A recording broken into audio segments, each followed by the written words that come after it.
cruising? Yeah, tonight we've got HMS Brilliant and I think there's a ship's coming about 250. Everyone's just to patrol the streets to make sure that there's no trouble amongst them. No, because when they've just been back from somewhere, they like to let off a bit of steam. And if they've been at sea for a while, they're not used to drinking.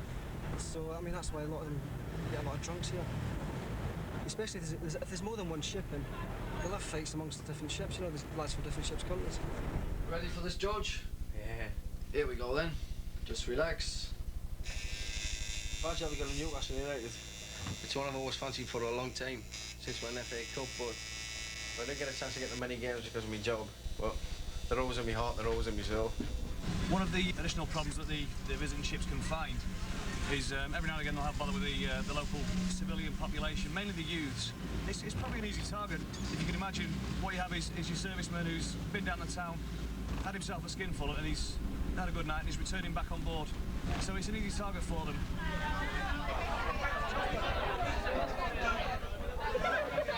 You married, George?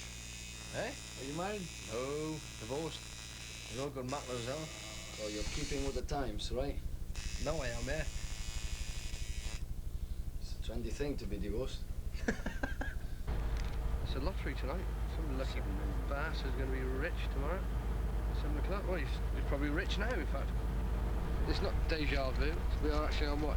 It's the downside of the job, but everyone on board at the moment, apart from me and a few others, are just generally having a good time. Just generally having a good time. Getting their ass tattooed, eating Burger Kings until they fall out their ears, and all things like that. I'm glad in a way, because I don't have to get up tomorrow morning and work. I can stay in bed till, I don't know, 11 o'clock, I suppose. Have a slow bimble down the boozer. Have a pint and a pie outside or something like that. Something nice and traditional. Right, George, we're almost finished here. The last bit of the border on the emblem. There we go. Want to have a look at that before I cover it? Yeah. Okay. Check that out. Oh, yeah. That's kicking. That's great. Right. Yeah, that's fantastic, yeah.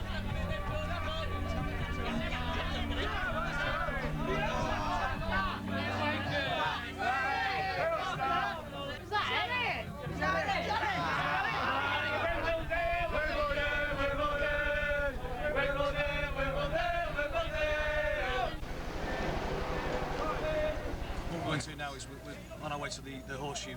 We've had a report from one of the members of HMS Brilliant ship's company that he's been punched by a passing motorcyclist. Every now and again it'll happen, whether it's to do with drawdown or the cutbacks. A lot of the civilians used to be employed by MOD, and we've been told that that's one of the reasons that some of the local population are quite anti servicemen at times. As I'm walking on the street, it's a very narrow street, a motorbike came around the corner very fast and knocked me on the shoulder. The passenger on the back knocked me on the shoulder with his helmet, knocked me back and refused to stop. It hurt quite a lot actually, yeah. Right. And then he just like, you know, zoomed off, so I couldn't do nothing about it.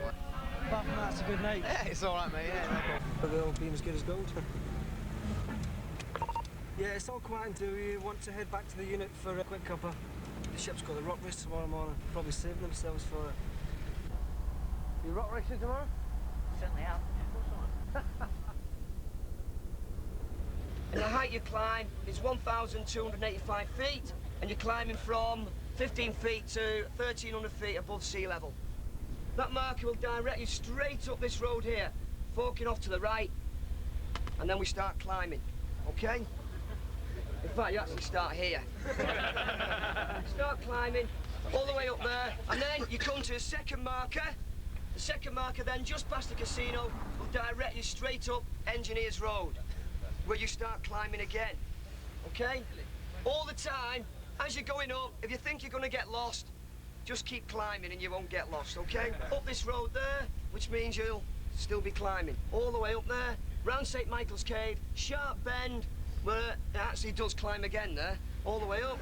Okay, there'll be another marker. Along here, there's some ruins, and you'll probably get some rock apes and that out. And then on the flat, and you've got about 100 yards flat, okay? If you turn around, you probably see the top up there, and that's the actual finish, where you see the white building at the top. That's where you're going to be finishing. Good luck. All right.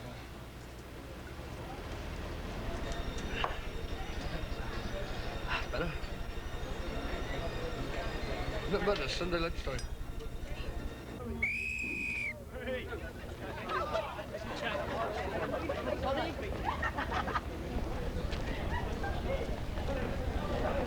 We're sat in Gibraltar now, 4 whole days to go. We'll get back to the UK. You've got everything you need here. You've got English beer, you spend English money, even English pint glasses. Is a bonus. But the trip's not finished yet. We've still got to see Ediston Lighthouse and then Plymouth Breakwater, and then we know the trip's over. But then it's back to work on Monday. Just another chapter of your life finished. Pretty short, actually. Just have a look up there. In Gibraltar, it's a taste of home. It's very warm. We're in the middle of November. We're wearing t-shirts and things like that. We're nearly home.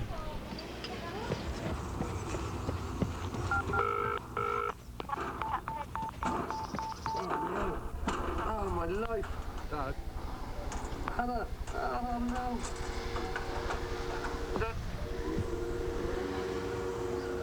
Bastard!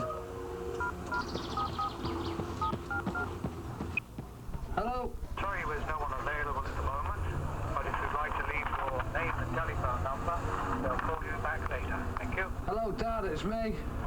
I'm in Gibraltar. Only got a couple of days to go. It's 16 Wharf at 10 o'clock. We get alongside. All right, I'll try and phone you later. Shut up.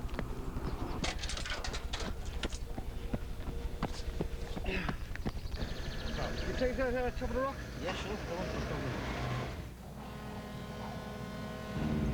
2 ways to get to the top of Gibraltar. Either take part in a rock race, which to me is an hour of arduous pain and suffering, unnecessary, or you can go by the more traditional method of a taxi. It takes half the time, and altogether is a much more fun way of doing it. Why? Why am I doing this? Have you ever considered doing the rock race yourself? Why? Things like that, like climbing mountains and doing stuff just because they're there. People like Chris Bonner could do that as long as he wishes. Me, I like to take the scenic, more pleasant route. This is the path of least resistance, I think it's called. Oh, this vehicle's at a 45-degree angle now. You imagine running up it? No way.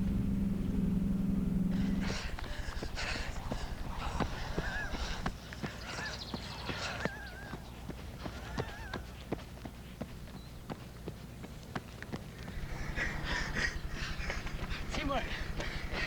Well done, mate. 50 quid. Well done, mate. Well done, mate. Yeah. Well done.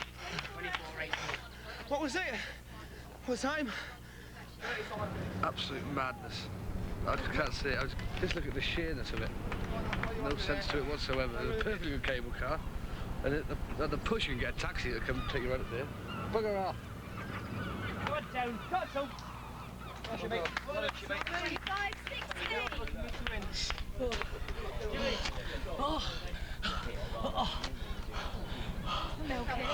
Is that worth it, Tony? No. Bastard! Ginge?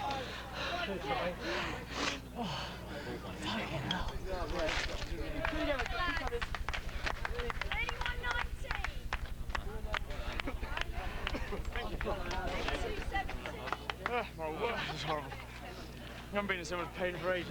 These are the Barbary apes of Gibraltar. Apparently, bugger off! When these apes leave Gibraltar, the British will leave. Looking too soon for you, Popeye, I tell ya. Beat me age. That's what I wanted to do. Hey, Billy. Quite dreadful. Quite terrible. That was the first time I've done it. I had no idea it was that revolting. And it's, I think my preparation was not quite up to scratch either. So. 20 cigarettes a day. Yeah, so, well, probably a little bit more than that actually at the moment. But, yeah, a few pints and a bottle of wine and a big hefty meal and a big breakfast doesn't do you any favours either.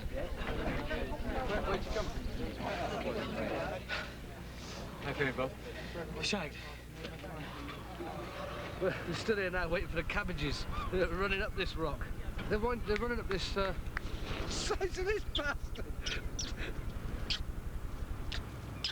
Come on, John. Come on. Let's beat these. Come on. Come on, Billy. Right, Joel. Here we are on a Sunday morning in Gibraltar.